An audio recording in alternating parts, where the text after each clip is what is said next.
पाकिस्तान में एक शब्द आज भी मशहूर है, जग्गा टैक्स। जब भी कोई गुंडा जबरदस्ती किसी से पैसा वसूलता है तो वहाँ इसे जग्गा टैक्स के नाम से जाना जाता है। हालांकि इंडिया में इसे हफ्ता के नाम से जानते हैं। जुलाई 1968 की बात है, जब लाहौर में हुई एक पुलिस मुठभेड़ में जग्गा गुज्जर की मौत की खबर पाकिस्तान के सभी अखबारों के पहले पन्ने पे छा गई थी। ये वही जग्गा गुज्जर था जिसके नाम पर जग्गा टैक्स शब्द मशहूर हो गया था और उसके ऊपर पंजाबी में कई फिल्में भी बनाई गई। जग्गा गुज्जर का असली नाम मोहम्मद शरीफ था। वो लाहौर के इस्लामिया पार्क इलाके का रहने वाला था। उस समय एक मेला लगा करता था। उस मेले में जग्गा के भाई माखन गुज्जर को लाहौर के कुख्यात बदमाश अच्छा शोकरवाला से झगड़ा हो गया। इस झगड़े के बाद 1954 में माखन की हत्या कर दी गई थी। जग्गा अपने भाई की हत्या के समय सिर्फ 14 साल का था, लेकिन अपने भाई की हत्या के सिर्फ 8 दिन बाद जग्गा ने हत्यारे के मौत के घाट उतारकर भाई की मौत का बदला ले लिया। इस हत्या के बाद जग्गा को जेल हो गई। जेल पहुंचकर उसे पता चला कि हत्या का असली मुजरिम अच्छा शोकर वाला था और उसने ही हत्यारे को इस काम के लिए तैयार किया था। इसलिए जग्गा ने जेल में रहते हुए ही अच्छा शोकर वाला की हत्या का प्लान बनाया और उस पर हमला भी कराया। इस हमले में अच्छा के 2 आदमी मारे गए और अच्छा भी घायल हो गया। जब जग्गा जेल से रिहा हुआ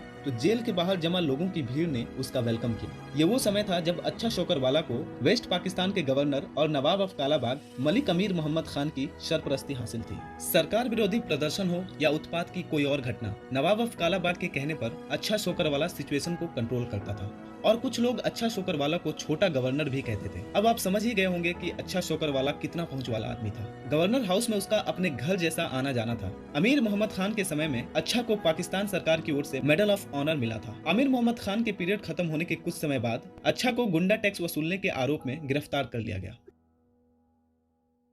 गवर्नर मूसा खान के पीरियड के दौरान जग्गा गुज्जर को जेल से रिहा किया गया। जेल से बाहर आकर उसने अपना गिरोह बना लिया और लाहौर के कसाई कम्युनिटी से जबरन टैक्स वसूलना शुरू कर दिया। अब चूंकि उसके सबसे बड़े दुश्मन को जेल हो चुकी थी, इसलिए अब पूरा लाहौर उसका ही था। उसकी बदमाशी का सेंटर बकर मंडी इलाका था। वो एक बकरी की खरीद पर हर कसाई से 1 रुपया वसूल करता था। किसी में भी मना करने की हिम्मत नहीं थी और जल्दी ही जबरदस्ती वसूल किए जाने वाले टैक्स को जग्गा गुज्जर के नाम पर जग्गा टैक्स कहा जाने लगा।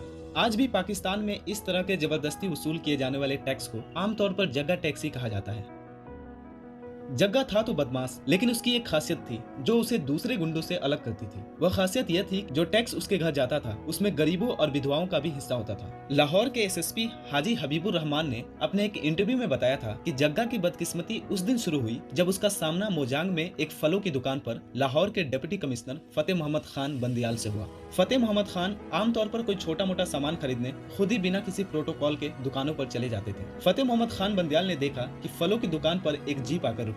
उसमें से एक आदमी उतरा जिसके आगे पीछे 6-7 हथियारबंद लोग थे। वह आदमी फलों की दुकान की ओर गया। दुकानदार ने फतेह मोहम्मद खान बंदियाल को नजरअंदाज कर उस आदमी को सलाम किया। उस आदमी ने अपने खास अंदाज में हाथ लहराते हुए जवाब दिया। अपनी कार में फलों की कुछ टोकरियां और शरबत की 3-4 बोतलें रखवाई और बिना पैसे दिए निकल गया। फतेह मोहम्मद खान के लिए यह नजारा अजीब था। उन्होंने दुकानदार से पूछा कि वो आदमी कौन था। दुकानदार ने कहा कि आप लाहौर के नहीं लगते, ये जग्गा बादशाह था, लाहौर का असली बादशाह। पूरे लाहौर पर इसका राज चलता है। फतेह मोहम्मद खान और भी हैरान हुए। उन्होंने सोचा कि लाहौर का डीसी तो मैं हूँ, यह बादशाह कहाँ से आ गया। वे वहाँ से अपने घर जाने के बजाय मोजांग थाने पहुँचे। उन्होंने पुलिस अधिकारियों को अपना इंट्रोडक्शन दिया और पूरी कहानी सुनाई। सारे पुलिसकर्मी चुपचाप खड़े रहे। कुछ देर बाद एसएचओ ने कहा कि मुझे लगता है कि सर आपको गलतफहमी हुई है। फतेह मोहम्मद खान ने कहा कि गलतफहमी की क्या बात है, मैं सब कुछ अपनी आंखों से देख कर आ रहा हूँ। असली एसएचओ तो आप हैं, असली अधिकारी एसएसपी या डीसी हैं। मैं तो बस सुनता आया था, आज मैंने अपनी आंखों से देख भी लिया कि यहाँ का असली शासक तो कोई और ही है। उसी समय एसएचओ फतेह मोहम्मद खान को लेकर उसी दुकान पर गया। दुकानदार एसएचओ को देखकर खड़ा हो गया। एसएचओ ने दुकानदार से फतेह मोहम्मद खान को इंट्रोड्यूस कराया और पूछा कि क्या अभी यहाँ से जग्गा नाम का कोई शख्स मुफ्त फल लेकर गया है। दुकानदार ने कहा कि इस नाम का यहाँ कोई शख्स नहीं आया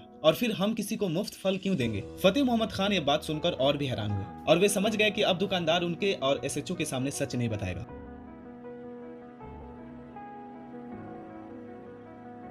हाजी हबीबुर रहमान ने बताया कि अब फतेह मोहम्मद खान ने उन्हें बुलाया और पूरी कहानी सुनाई। मैंने कहा अच्छा हुआ सर आपने यह नजारा अपनी आंखों से देख लिया है। एसएचओ भी कह रहा है कि आपको कुछ गलतफहमी हुई है और दुकानदार ने भी यही कहा कि वहाँ उस नाम का कोई शख्स आया ही नहीं, ये इन गुंडों का आतंक है। फतेह मोहम्मद खान ने कहा कि ये मामले ऐसे नहीं चलेंगे, इन गुंडों से हमें निपटना होगा। पुलिस महकमे में मौजूद मुखबिरों की मदद से जग्गा गुज्जर तक भी ये खबर पहुंच गई कि लाहौर प्रशासन उसके खिलाफ कार्रवाई करने वाला है। एक दिन जग्गा गुर्जर हाजी हबीबुर रहमान के ऑफिस पहुंच गया। मोहम्मद शरीफ उर्फ जग्गा के नाम से एक चिट अंदर भेजी गई। उसके साथ उसका राइट हैंड रियाज उर्फ राजू गुर्जर भी था। जग्गा ने कहा कि वो पुलिस के लिए काम करने के लिए तैयार है, बस उसकी जान बख्श दी जाए। जग्गा ने रिश्वत की पेशकश भी की, लेकिन हबीबुर रहमान ने उसकी मदद करने से इनकार कर दिया। उस समय जमानत पर बाहर होने के कारण उसे गिरफ्तार भी नहीं किया जा सकता था। हबीबुर रहमान के मुताबिक सिचुएशन को भांपते हुए जग्गा पीओके भाग गया। बाद में एक दिन पुलिस को अपने मुखबिरों से सूचना मिली कि जग्गा अपनी मां से मिलने के लिए बेताब है और लाहौर आने का मौका ढूंढ रहा है। हाजी हबीबुर रहमान ने जग्गा को लाहौर बुलाने के लिए एक प्लान बनाई। उन्होंने फतेह मोहम्मद खान और सिविल डिफेंस के चीफ से बात की और कहा कि लंबे समय से लाहौर में सिविल डिफेंस के ब्लैकआउट का एक्सरसाइज नहीं हुआ है। सिविल डिफेंस के चीफ ने 2 दिन तक एक्सरसाइज कराने का ऐलान कर दिया। उन दिनों एक नॉर्मल बात थी, अखबारों में भी एक्सरसाइज की इन्फॉर्मेशन छप गई। एक्सरसाइज का पहला दिन खत्म हो गया था। पुलिस को सूचना मिली कि जग्गा उनके जाल में फंस गया है और इस एक्सरसाइज का फायदा उठाते हुए ब्लैकआउट के दूसरे दिन वो अपनी मां से मिलने लाहौर आ रहा है। यह जुलाई 1968 की बात है। जग्गा का घर नवाकोट थाना के बकर मंडी इलाके में था। पुलिस ने अपनी पोजीशन संभाल ली।